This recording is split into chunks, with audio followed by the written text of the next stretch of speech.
প্রশ্ন জ্ঞানের চাবি, প্রশ্ন জ্ঞানের চাবি, প্রশ্ন জ্ঞানের চাবি।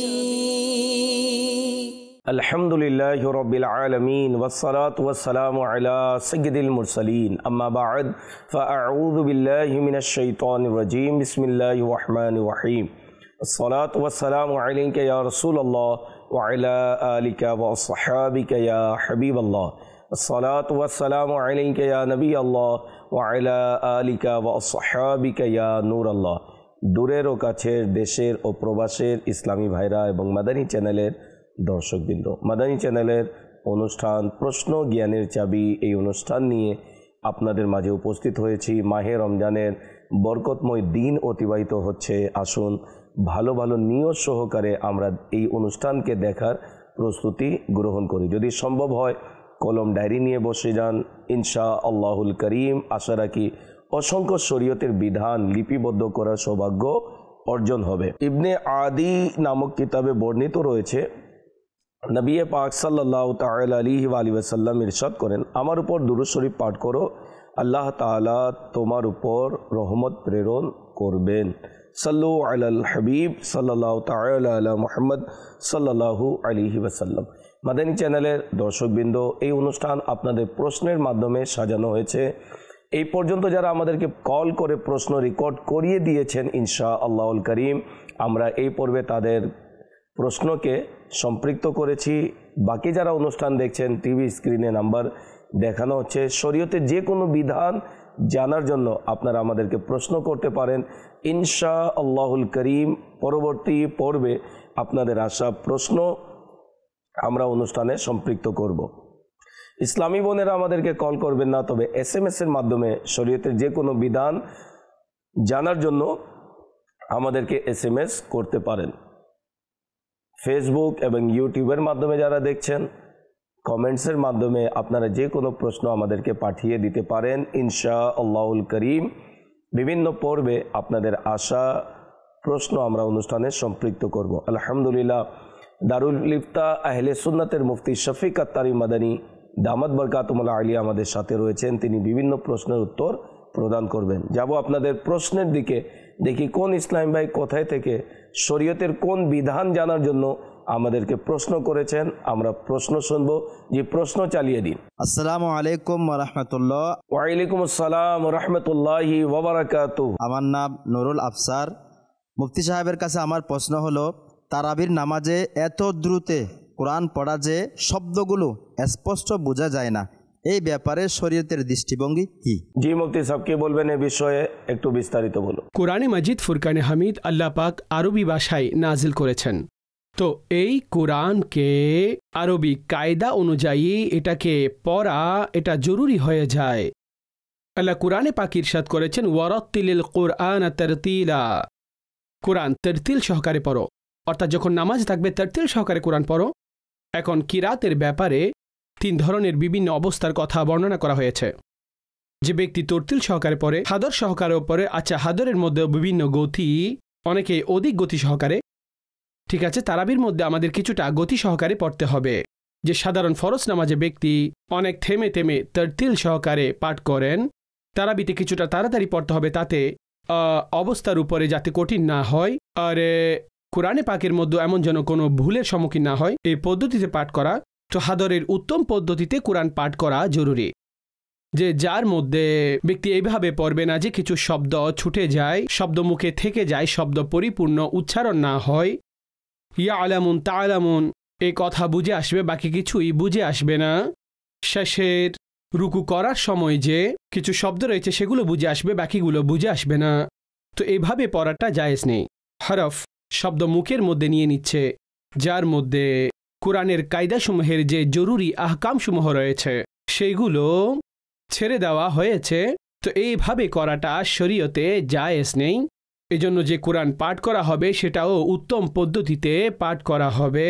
কোরআন যখনই পড়বেন তো সেটাও উত্তম পদ্ধতিতে পাঠ করতে হবে, যাতে কোরআনের সমস্ত যে আহকাম রয়েছে যাতে ব্যক্তি সেগুলো যথার্থভাবে পালন করতে পারে। পরবর্তী প্রশ্ন চালিয়ে দিন। আসসালামু আলাইকুম রহমতুল্লাহ। ওয়ালাইকুম আসসালাম রহমতুল্লাহি ওয়া বারাকাতুহু। আমার নাম ইমাম হোসেন। মুফতি সাহেবের কাছে আমার একটি প্রশ্ন, ঢেকুরের সঙ্গে গলার ভেতর থেকে মুখে পানি এলে এবং তা আবার গিলে ফেললে কি রোজা ভেঙে যাবে? এ ব্যাপারে মুফতি সাহেব যদি জানাতেন একটু উপকৃত হতাম। জি মুফতি সাহেব কি বলবেন এই বিষয়ে? অনেকে এরূপ হয়ে থাকে, তো শরীয়তের কি বিধান, রোজা হবে কি হবে না, একটু বিস্তারিত বলুন। ঢেক আসার কারণে কিংবা এমন ঢেক আসে যার কারণে ভেতরের পানি মুখে চলে আসলে তো এতে তো রোজা ভাঙবে না। এখন এই পানি গলার মধ্যে আসলো, উপরে আসলো, অতঃপর গলার মধ্যে আবার চলে গেল, এতে রোজা ভাঙবে না।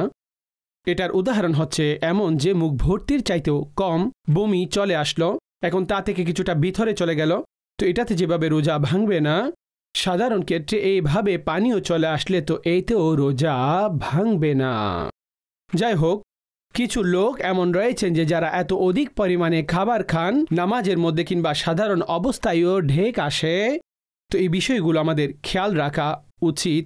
আর এটা কোনো পছন্দনীয় আমল নয়, এটা রেওয়ায়তে নিষেধ করা হয়েছে। তো রোজার উদ্দেশ্য ঠিক আছে ক্ষুধার্ত পিপাসার্ত থাকা, কিন্তু এমন নয় যে পেট এত বেশি ভর্তি করবে যে সেটা এখন হজম হচ্ছে না। কিছু লোক এত পরিমাণ খাবার সাহারিতে খায় যে সারাদিন ক্ষুধার্ত থাকতে হবে। আচ্ছা, ইফতারি ততপর তার কাজা বের করে যে সারাদিন ক্ষুধার্ত তো ছিল, এখন আরও বেশি খায়। তো এই উভয় বিষয়ে খেয়াল রাখবে। মধ্যম পন্থায় খেলে আপনি ভালো থাকবেন, স্বাস্থ্য ভালো থাকবে, আর রোজাও যথার্থভাবে আপনি পূর্ণ করতে পারবেন। সর্বোপরি ড্যাক ইত্যাদি আসার কারণে আপনার রোজাতে কোনো অসুবিধা হবে না। আলহামদুলিল্লাহ, শেখ তরিকত আমির আহলে সুন্নাত দাওয়াত ইসলামী প্রতিষ্ঠাতা আল্লামা ইলিয়াস আত্তার কাদরি মুদ্দাজিল্লাহুল আলী কর্তৃক লিখিত অত্যন্ত মূল্যবান একটি কিতাব ফয়জানে রমজান টিভি স্ক্রিনে দেখানো হচ্ছে। এই কিতাবটি অবশ্যই অধ্যয়ন করুন। রোজা সম্পর্কে মাসআলা মাসাইল বিস্তারিত এখানে লেখা হয়েছে। জি, পরবর্তী প্রশ্ন চালিয়ে দিন। আসসালামু আলাইকুম রহমতুল্লাহ। ওয়ালাইকুম আসসালাম রহমতুল্লাহি ওয়া বারাকাতুহু। আমার নাম মোহাম্মদ জাহিদুল ইসলাম। মুফতি সাহেবের কাছে আমার একটি প্রশ্ন ছিল, আল্লাহর সন্তুষ্টির জন্য হারাম দিনগুলো বাদে সারা বছর রোজা রাখা বৈধ কি? জানিয়ে দিলে মেহেরবানি হতো। জি মুফতি সাহেব কি বলবেন এই বিষয়ে, একটু বিস্তারিত বলুন। নফল রোজা যদি কেউ রাখেন, সারা বছর ধরেও যদি রাখেন, ঠিক আছে, তিনি রাখতে পারবেন, তার এই এখতিয়ার রয়েছে যে দিনসমূহে রোজা রাখাটা হারাম করা হয়েছে সে দিনগুলো ছেড়ে দিন। এটা ছাড়াও কিছু দিন রয়েছে যাতে রোজা রাখাটা মাকরু হয়ে যায়। শুধু জুমার রোজা রাখবেন, বাকিগুলো রাখবেন না, তো মাকরু আমল। কিন্তু যদি কেউ রাখেন, জুমা রাতে রাখেন, সাথে সাপ্তাহিক রোজা রাখছেন, এভাবে আরও দিন রয়েছে তিনি রোজারত অবস্থায় থাকেন, তো এইভাবে রোজা তো আপনি রাখতে পারবেন, এতে কোনো ধরনের কোনো নিষেধাজ্ঞা নেই। কিন্তু এখানে অন্যান্য হকসমূহ দেখতে হবে। এখন তিনি চাকরি করেন, রোজা রাখার কারণে চাকরির মধ্যে কোনো ডিস্টার্ব তৈরি হচ্ছে, কাজ ঠিক মতো করছেন না। আচ্ছা, মহিলা হলে ঘরের বিষয়াদি রয়েছে, মহিলা হলে স্বামীর অনুমতি এটাও প্রয়োজন হয়ে যায় নফল রোজার জন্য। তো এই ধরনের যত শর্ত পবিত্র শরীয়ত আমাদের জন্য করে দিয়েছেন সেগুলোর ব্যাপারেও খেয়াল রাখতে হবে, সেগুলো খেয়াল রাখবেন। তো নফল রোজা ঠিক আছে সেগুলো রাখবেন, আর এতে অধিক উত্তম আমরা এই পরামর্শ দেব যেগুলো সুন্নত দ্বারা সাবেত সেগুলো রাখবেন। প্রত্যেক বৃহস্পতিবার, প্রত্যেক সোমবার রোজা রাখবেন। আচ্ছা, আইয়ামে বীজ যেটা 13, 14, 15 প্রত্যেক মাসের যে দিন চলে আসে সেগুলো রাখবেন। সোমে দাউদি এটার ব্যাপারে উৎসাহিত করা হয়েছে যে একদিন রোজা, একদিন ইফতার, অর্থাৎ না রাখা, একদিন রাখা আর একদিন না রাখা, এই আমলও ঠিক আছে। এইভাবে দেখুন যেগুলোতে ফজিলত অধিক সেভাবে রোজা রাখুন। কিন্তু যদি কোনো হারাম এবং মাকরু সেগুলো সবগুলো বের করে বাকি সারা বছরই তিনি রোজা রাখতে থাকেন, তো তার জন্য রোজা রাখা জায়েজ রয়েছে, যাতে অন্য কোনো হকসমূহ তার কাছ থেকে বাদ পড়ে না যায়। জি, পরবর্তী প্রশ্ন চালিয়ে দিন। আসসালামু আলাইকুম ওরহমতুল্লাহ। ওয়ালাইকুম আসসালাম রহমতুল্লাহি ওয়া বারাকাতুহু। আমার নাম মোহাম্মদ জিশানুদ্দিন। মুফতি সাহেবের কাছে একটা প্রশ্ন আমার, কঠিন পরিশ্রম বা শ্রমের কারণে কেউ রোজা ছেড়ে দিতে পারবেন? জানিয়ে দিলে খুশি হব। জি মুফতি সাহেব কি বলবেন এই বিষয়ে? অনেকে কঠোর পরিশ্রম করে থাকে, রোজাও রাখে না, যখন বলা হয় তখন বলে ভাই আমার অনেক কঠিন পরিশ্রমের কাজ, আমি কিভাবে রোজা রাখবো? তো শরীয়ত এই বিষয়ে আমাদেরকে কি আদেশ করেছে একটু বিস্তারিত বলুন। রমজানের রোজা ফরজ, আর ফরজ রোজা এই ডিউটি কিংবা অন্য কোনো কারণে এই রোজা আপনি ছাড়তে পারবেন না। ফরজ রোজা আপন জায়গায় যেন থাকে। এখন এই অবস্থায় শরীয়তের হুকুম হচ্ছে আপনি আপনার কাজ কমিয়ে দিন, রোজা ছাড়বেন না। কাজ অর্ধেক করুন, রোজা ছাড়বেন না। রোজা ছাড়ার অনুমতি নেই। রোজা যেভাবে ফরজ হয়েছে সেটাকে সেই অনুযায়ী আপনাকে পরিপূর্ণ করতে হবে। আমাদের ফুকাহায়ে কিরামগণ একটি মাসালা অনেক স্পষ্টতার সাথে কিতাবের মধ্যে লিখেছেন, বরং এমন অনেক লোক রয়েছে যারা আগেও প্রশ্ন করেছেন, এখনও প্রশ্ন করতে থাকেন। হাফেজে কোরআন তারাবি পড়ান, বলেন যে এই ব্যক্তি যদি এটা বলেন যে আমি দিনে আমাকে কোরআন দেখতে হয় রাতে তারাবি পড়ানোর জন্য, এই কারণে আমি রোজা ছেড়ে দিব, তো এটা তার জন্য শরীয়তে জায়েজ নেই।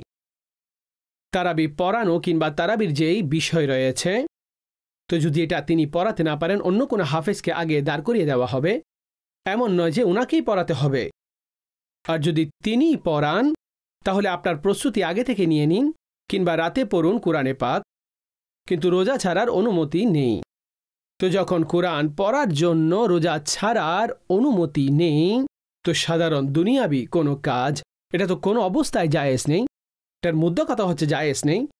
তো এই জন্য কাজ অর্ধেক করে নিন, কাজ স্বল্প করে নিন যতটুকু পারেন, কিংবা নিজের কাজকে বন্টন করে দিন যে আপনি সেই কাজ ইফতারের পরে করে নিন কিংবা অন্য কোনো টাইমে, কিন্তু রোজা ছেড়ে দেওয়ার কোনো অনুমতি নেই। এটা সেই ওজর নয় যে যার কারণে ব্যক্তি রমজানে রোজা ছাড়তে থাকবেন, এমন ব্যক্তি গুনাহগার হবেন। পরবর্তী প্রশ্ন চালিয়ে দিন। আসসালামু আলাইকুম রহমতুল্লাহ। ওয়ালাইকুম আসসালাম রহমতুল্লাহি ওয়া বারাকাতুহু। আমার নাম মোহাম্মদ হাসান। মুফতি সাহেবের কাছে আমার একটি প্রশ্ন, রোজা অবস্থায় কান্নার ফলে মুখে অশ্রু চলে গেলে এবং তার লবণাক্ত স্বাদ অনুভূত হলে কি রোজা ভেঙে যাবে? জি মুফতি সাহেব, এ বিষয়ে কি বলবেন, একটু বিস্তারিত বলুন। চোখের পানি মুখ পর্যন্ত আসলে তো রোজা ভাঙবে না। হ্যাঁ, তবে এতটুকু হলে যে তার যে এই লবণাক্ত পানি রয়েছে সেগুলো এত অতিরিক্ত হয়েছে যে সেগুলো হলকের নিচে চলে গেছে, তো তখন রোজা ভেঙে যাবে, তখন রোজা ভাঙবে।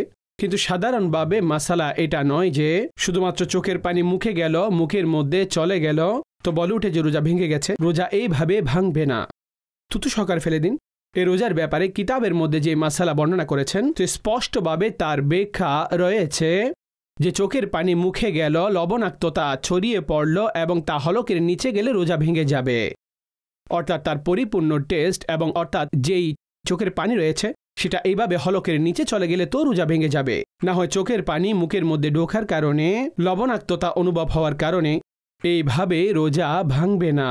মাদানী চ্যানেলের দর্শকবৃন্দ, আপনারা দেখছেন অনুষ্ঠান প্রশ্ন জ্ঞানের চাবি। এই অনুষ্ঠান আপনাদের প্রশ্নের মাধ্যমেই সাজানো হয়েছে। টিভি স্ক্রিনে নাম্বার দেওয়া রয়েছে, আপনারা চাইলে আমাদেরকে প্রশ্ন রেকর্ড করিয়ে দিতে পারেন। ইনশা আল্লাহুল করিম পরবর্তী অনুষ্ঠানে আপনাদের আসা প্রশ্ন আমরা অনুষ্ঠানে সম্পৃক্ত করব। ইসলামী বোনেরা আমাদেরকে কল করবেন না, তবে SMS-এর মাধ্যমে শরীয়তে যে কোনো বিধান জানার জন্য আমাদেরকে SMS করতে পারেন। সোশ্যাল মিডিয়ার মাধ্যমে যারা দেখছেন, আপনারা চাইলে কমেন্টসের মাধ্যমে আমাদেরকে প্রশ্ন পাঠিয়ে দিতে পারেন। ইনশা আল্লাহুল করিম দারুল ইফতা আহলে সুন্নাতের মুফতি শফিক আত্তারি মাদানী তিনি প্রশ্নের উত্তর দিয়ে থাকেন। সময়ে সময়ে ইনশাআল্লাহ মুফতি সাহেব আপনাদের প্রশ্নের উত্তর প্রদান করবে। যাব আরও কয়েকটি প্রশ্ন রয়েছে, প্রশ্ন শুনবো, এরপরে মুফতি সাহেব থেকে উত্তর নেওয়ার চেষ্টা করব। জি, প্রশ্ন চালিয়ে দিন। আসসালামু আলাইকুম। ওয়ালাইকুম আসসালাম রহমতুল্লাহি ওয়া বারাকাতুহু। আমার নাম মোহাম্মদ রিয়াদ হোসেন আত্তারি। হুজুরের কাছে আমার একটি প্রশ্ন, রমজানে তারাবি নামাজের পর জামাতে ভিতর পড়া উত্তম নাকি তাহাজ্জুদের সময় একাকী ভিতর পড়া উত্তম? জানিয়ে দিলে খুশি হব। জি মুফতি সাহেব, কি বলবেন এ বিষয়ে, একটু বিস্তারিত বলুন। বিতিরের নামাজ রমজান শরীফে জামাতের সাথে পড়া মসজিদের মধ্যে এটা উত্তম। অর্থাৎ অপশন তো রয়েছে, যদি কেউ বিতির ছেড়ে দেন আর তিনি বলেন যে আমি রাতে পড়ে নিব কিংবা আমি সকালে পড়ব, অর্থাৎ তাহাজ্জুদের সময়, তাহাজ্জুদের নামাজের পরে বিতির পড়ব, তো এটা করতে তো পারেন, ইখতিয়ার রয়েছে, জায়েজ রয়েছে। কিন্তু উত্তম যে বিষয়টি রয়েছে, অধিক সওয়াবের বিষয় যেটি রয়েছে, সেটা মসজিদে, আর সেটা জামাতের সাথে। কেননা হযরত উমর রাদিয়াল্লাহু তাআলা আনহু যখন এই তারাবির জামাতের ধারাবাহিকতা শুরু করলেন, তখন থেকে বিতিরের জামাতও তিনি করতেন, তো তখন থেকেই বিতির একসাথে সবাই পড়ে নিতেন। তো এই জন্য উত্তমতার সাথে আমল করে নিতে হবে। যখন আপনি ঈশার নামাজ পড়তে আসলেন, আপনি ঈশার জামাত পড়লেন, তারাবিরও পড়লেন, এখন যেহেতু বিতির আছে তো জামাতের সাথে বিতিরও সেখানেই মসজিদে আদায় করুন, এতে আপনি অধিক সওয়াবের অধিকারী হবেন, আর এটাই উত্তম আমল। পরবর্তী প্রশ্ন চালিয়ে দিন। আসসালামু আলাইকুম রহমতুল্লাহি বারাকাতুহু। ওয়ালাইকুম আসসালাম রহমতুল্লাহি ওয়া বারাকাতুহু। আমার নাম মোহাম্মদ সজীব কাদেরী। হুজুরের কাছে আমার একটা প্রশ্ন, কোন পরিস্থিতিতে একজনের রোজা আরেকজন রাখতে পারে, জানিয়ে দিলে মেহেরবানি হইতো। জি মুফতি সাহেব, একজনের রোজা আরেকজন কিভাবে রাখবে একটু বিস্তারিত বলুন। একজনের রোজা অন্যজন রাখবেন, এটা কোনো অবস্থায় হতে পারবে না। রোজা একটি শারীরিক ইবাদত, যেভাবে নামাজ ইবাদত, তো এটা হতে পারবে না যে তিনি রোজা রাখবেন না, ওনার জায়গায় অন্য কেউ রোজা রাখবেন। মানুষ কি করে, কোনো গরিবকে বলে যে তুমি আমার পক্ষ থেকে রোজা রাখো, তাহলে ভাই সে কি নিজের জন্য রাখবে না? একের রোজা এভাবে অন্য কেউ রাখতে পারবেন না। হ্যাঁ, যাকে ফিদিয়া দেওয়া জায়েজ রয়েছে, যে যিনি রোজা রাখার কোনো পজিশনের মধ্যেই নেই, বৃদ্ধ হয়েছেন, বয়স হয়েছে, দুর্বল হয়ে গেছেন, রোজা রাখার সামর্থ্যই নেই, তো তিনি যে তার ফিদিয়া আদায় করবেন। তো এখন সামনের ব্যক্তি চায় সে ফিদিয়া থেকে নিজে কিছু খেয়ে নিলেন, কিংবা অন্য কাউকে কিছু খাইয়ে দিলেন, কিংবা রোজা রাখেন, কিংবা ঘরে বাচ্চাদেরকে খাওয়ান, তো সেটা ওনার বিষয়, এটা জায়েজ রয়েছে। কিন্তু এটা হতে পারবে না যে রোজা একজনের হবে আর অন্য কেউ সেটা রাখবে। নামাজও একজনের পড়বে, অন্য কেউ। এমন হলে ধনী ব্যক্তিরা তো অনেক মজার মধ্যে চলে আসবে। তিনি 50 জন, 60 জন, 70 জন ব্যক্তিকে বেতন দিচ্ছেন, তো একজনকে বেতনভুক্ত রেখে দিবেন যে আমার পক্ষ থেকে নামাজ পড়তে থাকবে। সে তো বেঁচে যাবে, সে তো বলবে যে আমার নামাজও হয়ে গেছে, আমার রোজা রাখাও হয়ে গেছে। বেতন নিয়ে এভাবে রোজা রাখা, নামাজ পড়াও হয়ে যাবে। তো এই ইবাদতগুলো আল্লাহ পাক এইভাবে রাখেননি। হ্যাঁ, হজের জন্য হজ্জে বদলের আহকাম আল্লাহ পাক দিয়েছেন, সেগুলোর আলাদা পদ্ধতি রয়েছে, কিন্তু রোজার জন্য এমনটা নেই, না নামাজের জন্য এমনটা রয়েছে যে তা অন্য কেউ রাখবে। নামাজ থেকে গেছে, কাজা করে নেবেন। কাজা করার সামর্থ্য নেই, দাঁড়িয়ে পড়তে পারবেন না, বসে পড়ুন, শুয়ে শুয়ে পড়ুন, যে অবস্থায় হোক নামাজ আপনি আদায় করুন। অন্য কোনো ব্যক্তি ওনার পক্ষ থেকে নামাজ পড়তে পারবেন না। এখন কেউ দুনিয়া থেকেই চলে গেছেন, নামাজ যদি তার জিম্মায় থেকে যায়, তো সাদকায়ে ফিতর উনি ওনার পক্ষ থেকে ফিদিয়া আদায় করবেন, সাদকায়ে ফিতর প্রত্যেক নামাজের। কিন্তু এমন যেন না হয় ওনার পক্ষ থেকে ওনারা রোজা রাখবেন, ওনার পক্ষ থেকে ওনারা নামাজ পড়বেন। হ্যাঁ, নফল নামাজ পড়তে পারবেন, নফল রোজাও রাখতে পারবেন। যদি কেউ বলে যে আমি এই নফল রোজাগুলো রাখবো, এটার সওয়াব আমার অমুক মরহুম পাবেন, মৃত পিতা রয়েছেন, মাতা রয়েছেন, কিংবা ভাই বোনের পক্ষ থেকে কেউ, তো সেটা মরহুমরা পাবে, করতে পারবেন। এইভাবে নফল আপন ফরজ ইত্যাদি পড়ে নিলেন। এখন আপনি 2 রাকাত নফল পড়লেন যে এই সওয়াব অমুক যেন পায়, চাই তিনি জীবিত থাকুক, চাই তিনি মৃত্যুবরণ করুন, তো ইনশাল্লাহ উনি এই সওয়াব পেয়ে যাবেন। আর ওনার এমন করাটাও জায়েজ রয়েছে। পরবর্তী প্রশ্ন চালিয়ে দিন। আসসালামু আলাইকুম রহমতুল্লাহি বারাকাতুহু। ওয়ালাইকুম আসসালাম রহমতুল্লাহি ওয়া বারাকাতুহু। তো আমার নাম মোহাম্মদ সজীব। হুজুরের কাছে আমার একটা প্রশ্ন, রোজা অবস্থায় যদি কাউকে জোর করে কিছু খাওয়ানো হয়, তবে রোজাদারের কি করণীয় এবং কাফারা দিতে হবে কি, জানিয়ে দিলে মেহেরবানি হইতো। জি মুফতি সাহেব, কি বলবেন এ বিষয়ে একটু উত্তর প্রদান করুন। রোজারত অবস্থায় একেবারে খাবেন না, জবরদস্তি কে খাওয়াবেন? তিনি কি মুসলমান নন? তিনি রোজা রমজানের পবিত্রতা কি জানেন না? জেনে বুঝে তিনি কাউকে কেন রমজান মাসে খাওয়াবেন? তো এটা মনে রাখবেন, রোজারত অবস্থায় জবরদস্তিও কেউ খাওয়ালে তার রোজা ভেঙে যাবে। এতে ভুল করে খাবারের পদ্ধতি পবিত্র শরীয়ত বর্ণনা করেছেন যে ভুল করে খেয়ে নিয়েছেন, তার রোজার ব্যাপারে স্মরণই ছিল না, পানি পান করলেন, খাবার খেলেন, অন্য কিছু করলেন, সেটা ঠিক আছে, কিন্তু এটা তো জেনে বুঝে এক ধরনের করল না, তাকে জবরদস্তিকে খাইয়ে দিল আর সে খেয়ে নিল, তার রোজা তো ভেঙে যাবে। এমন তো নয় যে গান পয়েন্ট করে কেউ তাকে খাওয়াচ্ছে আর তিনি খাবে কি খাবে না, না হলে তোমাকে মেরে দিব, এমন কে করবেন? তো এই জন্য এভাবে যদিও বা 10টি প্রশ্ন করেছেন, কিংবা বাকি কারোর সাথে এই ধরনের বিষয়টি হলে, হ্যাঁ, নফল রোজার ক্ষেত্রে মানুষ জিজ্ঞেস করেন, নফল রোজা রেখেছেন, সঙ্গের ব্যক্তি বলেন যে আমরাও খাচ্ছি, আপনিও খান, তো এই পদ্ধতিতে মানুষ তো জিজ্ঞেসও করে নেয়। সেখানে কিছু এমন অবস্থা রয়েছে যে কিছু মেহমানদের বিষয়ে কিংবা অন্য কোনো বিবেচনায় যেখানে নফল রোজা ভাঙার সুযোগ রয়েছে। ফরজ রোজা তো এইভাবে আপনি ভাঙতেও পারবেন না। যদি কেউ করেন যে সর্বোপরি এটা জায়েজ হবে না, তার রোজা সর্বোপরি ভেঙে যাবে, আর অনেক বিবেচনায় তিনি গুনাহগারও হবেন, কাজাও আবশ্যিক হবে, আর অনেক অবস্থায় কাফারও আবশ্যিক হয়ে যাবে। জি, পরবর্তী প্রশ্ন চালিয়ে দিন। আসসালামু আলাইকুম রহমতুল্লাহ। ওয়ালাইকুম আসসালাম রহমতুল্লাহি ওয়া বারাকাতুহু। আমার নাম মোহাম্মদ হাসান। মুফতি সাহেবের কাছে আমার একটা প্রশ্ন, কলেজ বা বিশ্ববিদ্যালয়ের পরীক্ষার প্রস্তুতির জন্য রোজা না রাখার বিধান কি?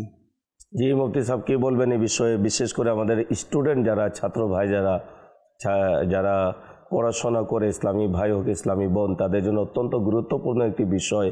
আর ওই যখন রমজান মাসে যদি পরীক্ষা চলে আসে তখন দেখা যায় যে পড়ার একটি চাপ, যার কারণে অনেকে রোজা রাখে না। তো এই বিষয়ে শরীয়তের কি বিধান, আসুন মুফতি সাহেব থেকে শুনি। ইউনিভার্সিটিতে পরীক্ষা, ভর্তি পরীক্ষা যা কিছুই হোক, দেখুন যে ব্যক্তি আকিল এবং বালিগ তাকে অবশ্যই রোজা রাখতে হবে। তার রোজা না রাখা পরীক্ষাকে কেন্দ্র করে কিংবা ইউনিভার্সিটিতে যেতে হবে এটা কেন্দ্র করে, তো রোজা এই কারণে না রাখা এটা হারাম।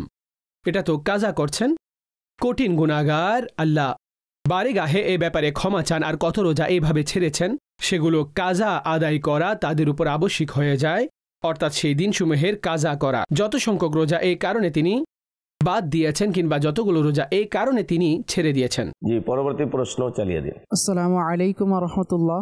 ওয়ালাইকুম আসসালাম রহমতুল্লাহি ওয়া বারাকাতুহু। মুফতি সাহেবের কাছে আমার একটি প্রশ্ন, যে ব্যক্তি শরীয়ত সম্মতভাবে রোজার ফিদিয়া দিতে পারে, সে ফিদিয়া রোজার আগে দিবে নাকি পরে? এবং সব ফিদিয়া একজন ফকিরকে দেওয়া যাবে নাকি আলাদা আলাদাভাবে দিতে হবে? জানিয়ে দিলে উপকৃত হব। জি মুফতি সাহেব, ফিদিয়া সম্পর্কে প্রশ্ন এসেছে, শরীয়ত কি বিধান এই সম্পর্কে বলেছে, একটু বিস্তারিত বলুন। শেহেফানির জন্য রোজা ভাঙার হুকুম রয়েছে, তিনি চাইলে রোজা ছাড়তে পারবেন কিংবা বাদ দিতে পারবেন। তিনি এখন ফিদিয়া দিবেন। তো এই ফিদিয়া জরুরি নয় যে যেই দিন অতিবাহিত হচ্ছে সেই দিনের ফিদিয়া আদায় করবেন। যেমন 10ম রোজা হলে 10ম রোজার জন্য দিচ্ছেন, 15তম হলে 15তম, কাল 16 নাম্বার, 17 নাম্বার, 18 নাম্বার, এমনটা নয়। বরং তিনি শুরু থেকে পরিপূর্ণ মাসের ফিদিয়া আদায় করে দিতে পারেন। শুরুতে দিন, শেষে দিন, 10 রোজা পূর্ণ করে দিন।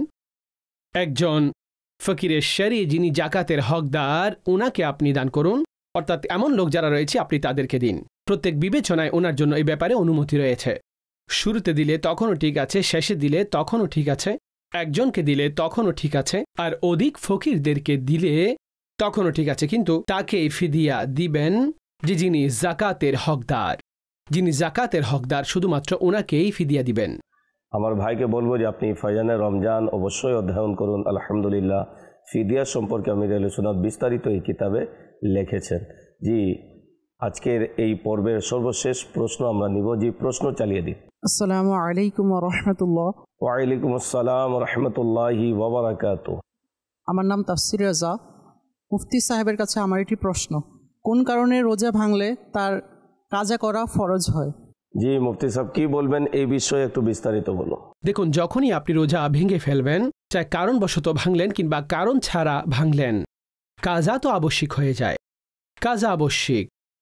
এখন কেউ এতটা অসুবিধার মধ্যে পড়ল কিংবা এতটা অসুস্থ হয়ে গেল কিংবা প্রাণনাশের আশঙ্কায় তিনি রোজা ভেঙে ফেললেন, কাজা প্রত্যেক অবস্থায় আবশ্যিক, অর্থাৎ এগুলো পরে রাখা। হ্যাঁ, কাফারার বিভিন্ন অবস্থান রয়েছে, যে কখন কাফারা রয়েছে আর কখন কাফারা করতে হবে না। রমজান শরীফে রোজা রেখে যদি কোনো শরীর কারণ ছাড়া কেউ রোজা ভেঙে ফেলেন আর অন্যান্য শর্তও কাফারার ক্ষেত্রে তার পাওয়া যায়, তো সে অবস্থায় তার পরিপূর্ণ কাফারাও আদায় করতে হবে, কাজাও আবশ্যিক হয়ে যাবে। আর 60টি রোজা আলাদাভাবে রাখবেন, অর্থাৎ 2 মাস লাগাতার রোজা রাখবেন। কিন্তু যদি কেউ রোজা রাখেন এবং কোনো উজর তার পাওয়া গেল যে এখন রোজা ভেঙে ফেললেন কিংবা রোজা ভেঙে গেল, তো কাজা তার প্রত্যেক অবস্থায় এমন নয় যে কখন কাজা আবশ্যিক আর কখন কাজা আবশ্যিক নয়। কাজা আবশ্যিক হবে যে মাসালাটি রয়েছে সেটা কাফারার বিবেচনায়, যে কখন ওনার একটি রোজা কাজা করে মাসালা শেষ হয়ে যাবে, আর কখন একটি রোজা কাজা হিসেবে রেখে এবং 60টি কাফারা হিসেবে, অর্থাৎ কাফারা হিসেবে 60টি রোজা রাখতে হবে। তো এই ভিত্তিতে এই উভয়ের মধ্যে পার্থক্য বর্ণনা করা হয়ে থাকে। বাকি কাজা সেটা প্রত্যেক অবস্থায় আবশ্যিক হয়ে যায়। মাদানী চ্যানেলের দর্শকবৃন্দ, আশা রাখি আজকের এই পর্বে অনেক কিছু আমরা শিখতে এবং জানতে পেরেছি। আলহামদুলিল্লাহ, শরীয়তের যে কোনো বিধান জানার জন্য আপনারা আমাদেরকে অনুষ্ঠানের শেষেও কল করতে পারেন ইনশাআল্লাহুল করিম। আপনাদের আসা প্রশ্ন আমরা বিভিন্ন পর্বে সম্পৃক্ত করব। মাহে রমজানের দিন অতিবাহিত হচ্ছে, আল্লাহ তাআলা আমাদেরকে তাকওয়া পরহেজগারির সাথে দিন অতিবাহিত করার তৌফিক দান করুক। যারাই আমাদেরকে এই পর্যন্ত প্রশ্ন রেকর্ড করিয়ে দিয়েছেন, আল্লাহ তাবারাকা ওয়া তাআলা সবাইকে ভালো ও সুস্থ রাখুক। সময় হয়েছে বিদায় নেবার। ভালো থাকুন, সুস্থ থাকুন, মাহে রমজান অতিবাহিত করুন মাদানী চ্যানেলের সাথে। সাল্লু আলাল হাবিব সাল্লাল্লাহু তাআলা আলা মুহাম্মদ সাল্লাল্লাহু আলাইহি ওয়াসাল্লাম। প্রশ্ন জ্ঞানের চাবি, প্রশ্ন জ্ঞানের চাবি, প্রশ্ন জ্ঞানের চাবি।